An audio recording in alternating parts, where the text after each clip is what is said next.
Hello students, मैं प्रतीक पुरोहित एक बार फिर से स्वागत करता हूं आप सभी का आपके अपने शो खबर जंक्शन में। और खबर जंक्शन में आज हमारा टॉपिक है राजस्थान में चल रहे खेजड़ी बचाओ पर्यावरण बचाओ आंदोलन के बारे में। जी हां, जैसा कि आप सभी को पता होगा, राजस्थान के बीकानेर जिले में खेजड़ी बचाओ पर्यावरण बचाओ आंदोलन पिछले 5 से 6 दिनों से चल रहा है। तो आज के इस एपिसोड में हम देखेंगे आखिर ये आंदोलन किया क्यों जा रहा है, आंदोलनकारियों की क्या मांगे हैं और क्या इसका समाधान निकाला जा सकता है, और कैसे इस आंदोलन को जोधपुर जिले में 300 वर्ष पहले हुए खेजड़ी आंदोलन से जोड़कर देखा जा रहा है। तो जी हां, राजस्थान में एक बार फिर से विकास बनाम पर्यावरण की बहस छिड़ गई है, यानी कि डेवलपमेंट वर्सेस एनवायरनमेंट। खेजड़ी वृक्ष को बचाने के लिए सैकड़ों संख्या में आंदोलनकारी संत और पर्यावरण प्रेमी आमरण अनशन पर बैठे थे, धरने पर बैठे थे और उन्होंने सरकार से कई प्रकार की मांगे की। तो आप देख सकते हैं बीकानेर में यह महापड़ाव शुरू हुआ और देखते ही देखते हजारों की संख्या में लोग इस महापड़ाव से जुड़ गए। आखिर प्रश्न यह है कि यह आंदोलन हो क्यों रहा है? तो इसके पीछे कारण है सरकार की विभिन्न विकास परियोजनाएं। जी हां, राजस्थान सरकार और भारत सरकार विशेषकर पश्चिमी राजस्थान के जिलों में, जिसमें बीकानेर और जोधपुर है, वहां पर solar parks, solar plants, transmission lines जैसी परियोजनाओं को लागू करना चाह रही है। और इन परियोजनाओं को लागू करने के लिए कई सारे वृक्षों को काटना पड़ रहा है। यहां तक कहा गया है कि पिछले कुछ वर्षों में, विशेषकर पिछले 10 वर्षों में 2 लाख से अधिक पेड़ काटे गए हैं। 19.6 लाख करोड़ की परियोजनाओं को लेते 88 MOUs साइन हुए हैं और इनमें से अब तक केवल 30% परियोजनाएं ही धरातल पर आई हैं। 70% तो अभी धरातल पे आनी ही बाकी हैं और इन 30% परियोजना में ही 2 लाख से अधिक पेड़ काटे गए हैं और जिनमें मुख्य रूप से खेजड़ी वृक्ष है। तो पर्यावरण प्रेमी संत सभी एक साथ आए और उनकी अब ये मांग है कि राजस्थान में खेजड़ी वृक्ष की कटाई पर प्रतिबंध लगाया जाए।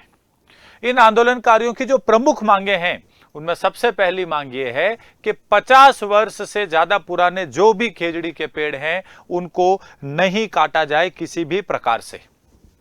उसके साथ साथ इन्होंने ये भी मांग रखी है कि सरकार राजस्थान काश्तकारी अधिनियम 1955 में कुछ संशोधन करे, अमेंडमेंट करे और 100 रुपए का जुर्माना पेड़ काटने पर जो है उसको बढ़ाया जाए। इसके साथ साथ पेड़ों की कटाई पर रोक तो लगे, लेकिन अगर कहीं पर पेड़ों की वृक्षों की कटाई हो रही है तो अधिकारियों पर जो है वो कार्रवाई की जाए। इस प्रकार की डिमांड्स हैं आंदोलनकारी की। सरकार की तरफ से जो है वो प्रयास किए गए, मंत्री भी आए, जंतु कल्याण बोर्ड के अध्यक्ष भी पहुंचे, उन्होंने सभी संतों से, पर्यावरण प्रेमियों से बातचीत की और उनका अनशन तुड़वाने की कोशिश की। सरकार की तरफ से आश्वासन दिया गया, मौखिक रूप से भी और लिखित रूप से भी, कि जोधपुर और बीकानेर संभाग में खेजड़ी वृक्ष की कटाई पर पूर्ण प्रतिबंध का कानून सरकार मौजूदा विधानसभा सत्र में ही लाने वाली है। आपको पता रहना चाहिए कि राजस्थान में अभी जो है विधानसभा का सेशन चल रहा है, बजट सेशन, और सरकार ने वादा कर दिया है कि हम इसी सेशन में, इसी सत्र में वृक्ष पर जो है वो काटने पर प्रतिबंध का कानून लाने वाले हैं। लेकिन इसमें भी जो पर्यावरण प्रेमी हैं वो पूरी तरीके से खुश नहीं है, क्योंकि उनकी मांग है कि केवल 2 ही संभागों में ये प्रतिबंध नहीं लगे बल्कि पूरे राज्य में प्रतिबंध लगे, वरना वृक्ष संरक्षण, पर्यावरण संरक्षण की जो मांग है, जो डिमांड है, वो अधूरी रह जाएगी। लेकिन अब तक सरकार की तरफ से इस पर कोई भी तरीके का अपडेट नहीं आया है। तो आखिर क्यों है खेजड़ी वृक्ष इतना महत्वपूर्ण? क्यों पर्यावरण प्रेमी संत और विशेषकर बिश्नोई समाज के लोग इस आंदोलन में जुड़े हैं और खेजड़ी वृक्ष को बचाने का प्रयास कर रहे हैं? तो खेजड़ी वृक्ष राजस्थान का राज्य वृक्ष यानी कि स्टेट ट्री है। इसे प्रोसोपिस सिनेरेरिया के नाम से भी जाना जाता है। इसे मरुस्थल का जीवन वृक्ष भी कहते हैं। खेजड़ी वृक्ष की जड़ें बहुत गहराई तक जाती हैं और ये मरुस्थल की मिट्टी को एक साथ बांध कर रखती हैं। ये पेड़ नाइट्रोजन स्थिरीकरण यानी कि नाइट्रोजन फिक्सेशन भी करता है और मिट्टी की उर्वरता को यानी कि फर्टिलिटी को बनाए रखने में एक महत्वपूर्ण भूमिका निभाता है। मरुस्थलीकरण को रोकने के साथ साथ ये पेड़ छाया भी प्रदान करता है। इस पेड़ की पत्तियां पशुओं के लिए एक पौष्टिक आहार का भी बहुत महत्वपूर्ण सोर्स है, विशेषकर बकरियों के लिए। तो ये ग्रामीण क्षेत्र के जो लोग पशुपालन से जुड़े हैं उनकी आजीविका के लिए भी बेहद जरूरी है। इसी पेड़ पर सांगरी भी लगती है जो राजस्थान के भोजन का यानी कि राजस्थान के क्यूजीन का एक बहुत महत्वपूर्ण हिस्सा भी है। अभी कुछ समय पहले ही जीआई टैग भी मिला है कैर सांगरी की सब्जी को। इसके साथ साथ खेजड़ी वृक्ष के साथ राजस्थान पूरे प्रदेश के और विशेषकर विश्नोई समाज की धार्मिक भावनाएं भी जुड़ी है। संत जाम्बोजी भगवान द्वारा जो 29 नियम दिए गए थे उसके तहत पेड़ पौधों की कटाई को पूरी तरीके से वर्जित कहा गया था और वर्ष 1730 में अमृता देवी जी बिश्नोई के नेतृत्व में 363 लोग शहीद हुए खेजड़ी वृक्ष को बचाने के लिए, जिसे हम आज खेजड़ी वृक्ष आंदोलन के नाम से भी जानते हैं। और ये आंदोलन आगे जाकर 1970 के दशक में उत्तराखंड में हुए चिपको आंदोलन का प्रेरणा स्रोत भी बना। तो केवल पर्यावरणीय फायदे ही नहीं हैं, खेजड़ी वृक्ष के राजस्थान में आर्थिक और धार्मिक महत्व भी कई सारे हैं। इसलिए इस वृक्ष को बचाना, इस वृक्ष की कटाई पर पूरी तरीके से प्रतिबंधित लगाने के लिए आंदोलनकारी और जो पर्यावरण प्रेमी है वो डिमांड कर रहे हैं। तो एक बार फिर से राजस्थान में जैसा मैंने पीछे कहा कि डेवलपमेंट वर्सेज एनवायरनमेंट यानी कि पर्यावरण बनाम विकास की बहस छिड़ गई है। सरकार और प्रशासन ने बातचीत करके मामले को हल करने का प्रयास जरूर किया है, जिसमें उनको काफी हद तक सफलता प्राप्त होते हुए भी दिखाई दे रही है।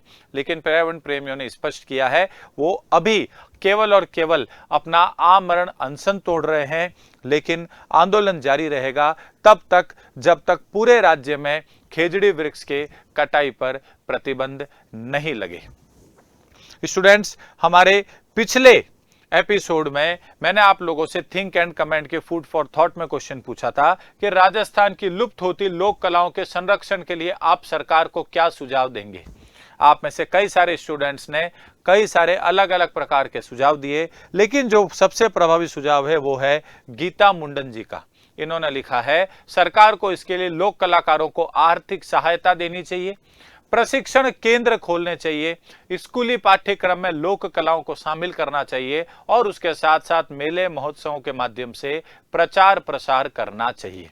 तो जितने भी अलग अलग डायमेंशंस हैं, जो भिन्न भिन्न आयाम हैं, वो इन्होंने अपने आंसर में सभी शामिल किए हैं और ये एक बहुत ही अच्छा टू द पॉइंट और स्पष्ट आंसर माना जाएगा। आज का जो हमारा टॉपिक है राजस्थान का खेजड़ी बचाओ पर्यावरण बचाओ आंदोलन, तो इसके ऊपर मेरा आप लोगों के लिए थिंक एंड कमेंट का फूड फॉर थॉट का प्रश्न है कि इस आंदोलन पे सरकार और प्रशासन का क्या रवैया होना चाहिए।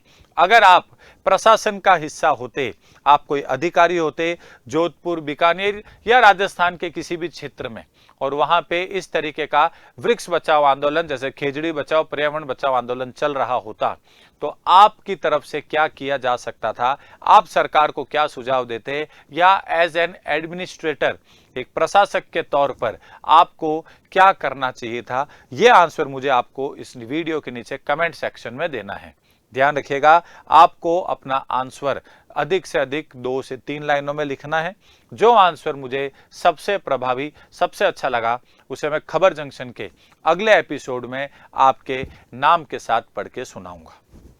स्टूडेंट्स, अगर आपको खबर जंक्शन की ये सीरीज पसंद आ रही है और ये किसी भी तरीके से एग्जाम्स को क्लियर करने में, तैयारी करने में आपकी मदद कर रही है, तो आप RS उत्कर्ष यूट्यूब चैनल को लाइक, शेयर और सब्सक्राइब जरूर करें। तो आज के एपिसोड में इतना ही। धन्यवाद।